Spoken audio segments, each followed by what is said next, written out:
పెళ్ళైనా పండగైనా వేడుక ఏదైనా పట్టు చీరల ప్రత్యేక వేదిక వారాహి సిల్క్స్.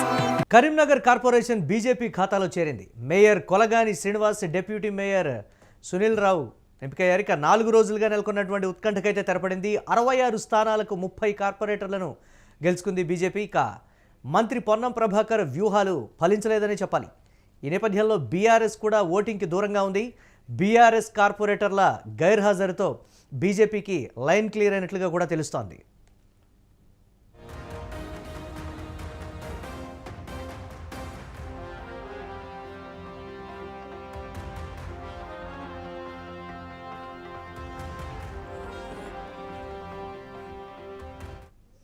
రైట్, కరీంనగర్ విషయంలో నెలకొన్నటువంటి ఉత్కంఠకైతే తెరపడినటువంటి పరిస్థితి ఉంది. ఇక బీజేపీ ఖాతాలోకి కరీంనగర్ కార్పొరేషన్ అయితే చేరింది. దీనిపై మరిన్ని అప్డేట్స్ మా కరెస్పాండెంట్ సతీష్ అందిస్తారు. సతీష్, పొన్నం ప్రభాకర్ వ్యూహాలు కూడా ఫలించినటువంటి పరిస్థితి. అక్కడ దాదాపుగా 3 మంత్రుల వరకు పాగా వేసి మొత్తం పరిస్థితిని తమ అధీనంలోకి తీసుకొచ్చుకుందాం అనుకున్నా కానీ ఎక్కడ వారి మంత్రాంగం ఫలించలేనటువంటి పరిస్థితి. ఏం జరిగింది? దీనికి సంబంధించి భారతీయ జనతా పార్టీలోకి ఏ విధంగా వెళ్ళినటువంటి సిచ్యువేషన్ అప్డేట్స్ ఏంటి, ఓవరాల్గా ఎలా చూడాలంటారు? అంటే దాదాపు ఒక 2 దశాబ్దాల తర్వాత ప్రస్తుతం ఈ మేయర్ కు సంబంధించి అంటే బీజేపీ మేయర్ లేక దాదాపు 2 దశాబ్దాలు అయితే ఉంది. సో ప్రస్తుతం కరీంనగర్ బీజేపీ సొంతం చేసుకుంది. చాలా సంబరంగా ఉన్నారు మొత్తం బీజేపీ క్యాడర్ అంతా కూడా. సో దీనికి సంబంధించి ఈ కరీంనగర్ మున్సిపల్ కార్పొరేషన్ కు సంబంధించి మేయర్ అయినటువంటి కొలగాని శ్రీనివాస్, అలాగే deputy mayor why Sunil Rao, ఇద్దరు కూడా డిప్యూటీ మేయర్ గా వై సునీల్ రావు ఉన్నారు. మేయర్ గా కొలగాని శ్రీనివాస్ ఎంపికైనారు. తర్వాత మున్సిపల్ కమిషనర్ ప్రఫుల్ దేశాయ్ కూడా దీనికి ఉన్నారు, కమిషనర్ గా ఆయన ఉన్నారు. సో ప్రస్తుతం ఈ ఎన్నికల తరుణంలో పెద్ద ఎత్తున ఇప్పటి వరకు కూడా అంటే దాదాపు 12 గంటల 30 నిమిషాల వరకు కూడా అసలు కరీంనగర్ లో ఏం జరుగుతుంది, కరీంనగర్ లో అసలు ఏం జరగబోతుంది అనే క్యాలిక్యులేషన్స్ ఉన్నాయి. ఎందుకంటే ఎవరి రాజకీయాలు వాళ్ళు చేశారు, ఎవరి క్యాంపు రాజకీయాలు వారు చేశారు. ముఖ్యంగా కాంగ్రెస్ పార్టీ చాలా ప్రతిష్టాత్మకంగా తీసుకున్న పరిస్థితి కనబడుతోంది. ఎందుకంటే టీపీసీసీ మహేష్ కుమార్ గౌడ్, అలాగే పొన్నం ప్రభాకర్, మొత్తం కూడా ఏదైతే శ్రీధర్ రెడ్డి కావచ్చు, అందరూ కూడా పెద్ద ఎత్తున దీన్ని ప్రతిష్టాత్మకంగా తీసుకున్నారు. ముఖ్యంగా మా క్యాంపు రాజకీయాలు ఎలా ఉంటాయో మీకు చూపిస్తామంటూ కూడా అటు బీజేపీ పార్టీకి సవాల్ చేసిన పరిస్థితి కూడా కనబడుతుంది. ఎట్టకేలకు మొత్తం కూడా ఏదైతే వీళ్ళకు ఉన్నటువంటి 30 సీట్లు, అలాగే బీజేపీకి వచ్చినటువంటి 30 సీట్లు, దాంతో పాటు ఏదైతే ఇతరులు ఉన్నారో ఇతరుల మద్దతుతో, అలాగే ఈ ఎక్స్ అఫీషియా ఓట్లతో మొత్తం కూడా బీజేపీ మేయర్ పీఠాన్ని అయితే ప్రస్తుతం దక్కించుకున్నారు.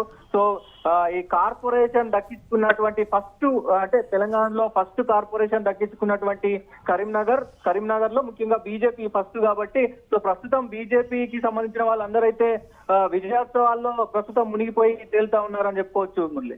రైట్, అంటే దీనికి సంబంధించి మంత్రులే స్వయంగా అక్కడికి వచ్చినప్పటికీ కూడా మంత్రాంగం ఫలించలేదు అని అంటే దీనికి సంబంధించి భారతీయ జనతా పార్టీ పర్టికులర్గా సంజయ్ సవాల్ చేసినటువంటి సిచ్యువేషన్ కూడా ఉంది కదా, దీని ఎలా చూడాలంటారు? అలాగే బీఆర్ఎస్ కార్పొరేటర్లు ఎందుకు దూరంగా ఉన్నారు అనేదే ఒకంత సస్పెన్స్గా కూడా ఉన్నటువంటి సిచ్యువేషన్ కదా. ఏం చెప్తున్నారు బీఆర్ఎస్ నేతలు కావచ్చు లేకపోతే బీజేపీ అక్కడ?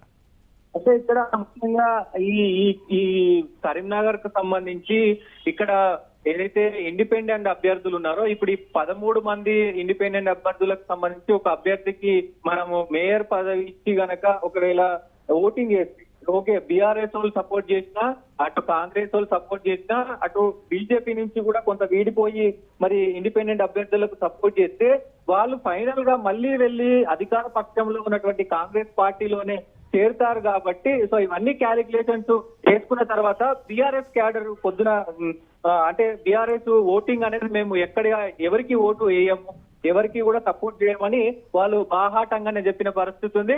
దాంతో కూడా ఏకపక్ష నిర్ణయం అయిపోయిందని చెప్పుకోవచ్చు. ఎందుకంటే ఏ బీజేపీ అయినా, ఇక్కడ ఎంఐఎం అయినా, లేకపోతే ఇండిపెండెంట్స్ వీళ్ళు ముగ్గురు కలిసినా కానీ మెజారిటీ వచ్చే అవకాశం లేదు. ఇక్కడ బీఆర్ఎస్ కలిస్తేనే మెజారిటీ వస్తుంది. సో దీనికి సంబంధించి వాళ్ళు మేము వేయమని చెప్పారు. సో ముఖ్యంగా ఒకవేళ ఇండిపెండెంట్ అభ్యర్థి గెలిచినప్పటికీ కూడా మళ్ళీ అధికార పార్టీలోకి పోయే అవకాశం ఉంటది. కాబట్టి సో మరి ఎందుకు రాజకీయంగా ఇలాంటి పరిణామాలు ఎదుర్కోవడం అనుకుని వాళ్ళు వెనక్కి తిరిగే పరిస్థితులు కనబడాయి. దీంతో బీజేపీకి లైన్ క్లియర్ అయింది. సో వాళ్ళు పీఠాన్ని కూడా దక్కించుకున్న పరిస్థితి కనబడతా ఉంది.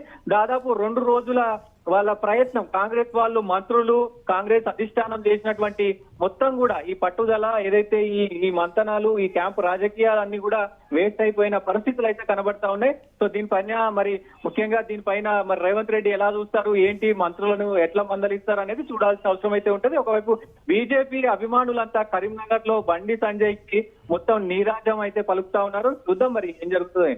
ఎస్, రాష్ట్రంలో నిజామాబాద్ అలాగే దీనికి సంబంధించి కరీంనగర్ విషయంలో ఒకంత సస్పెన్స్ అయితే నెలకొన్నటువంటి పరిస్థితి ఉంది. 2 స్థానాలు డెఫినెట్గా బీజేపీ కైవసం చేసుకుంటుందనే దానికి సంబంధించి అయితే కరీంనగర్లో అయితే బండి సంజయ్ తన సత్తా అయితే చాటినటువంటి పరిస్థితి, ఆయన చేసినటువంటి మంత్రాంగం ఫలించింది. ఇక బీజేపీ ఖాతాలోకి అయితే కరీంనగర్ కార్పొరేషన్ వెళ్ళినటువంటి పరిస్థితి అయితే ఉంది. చూడాలి ఏ విధంగా ఉండబోతుంది అనేది. ఇక బీజేపీ ఖాతాలోకి కరీంనగర్ కార్పొరేషన్ వచ్చి చేరింది. మేయర్గా కొలగాని శ్రీనివాస్, డిప్యూటీ మేయర్గా సునీల్ రావు ఎన్నికయ్యారు. 4 రోజులుగా నెలకొన్నటువంటి ఉత్కంఠకైతే తెరపడినటువంటి పరిస్థితి. 66 స్థానాలకు గాను 30 మంది కార్పొరేటర్లను గెలుచుకుంది భారతీయ జనతా పార్టీ. ఇక మంత్రి పొన్నం ప్రభాకర్ వ్యూహాలు కూడా అక్కడ ఫలించినటువంటి పరిస్థితి ఉంది.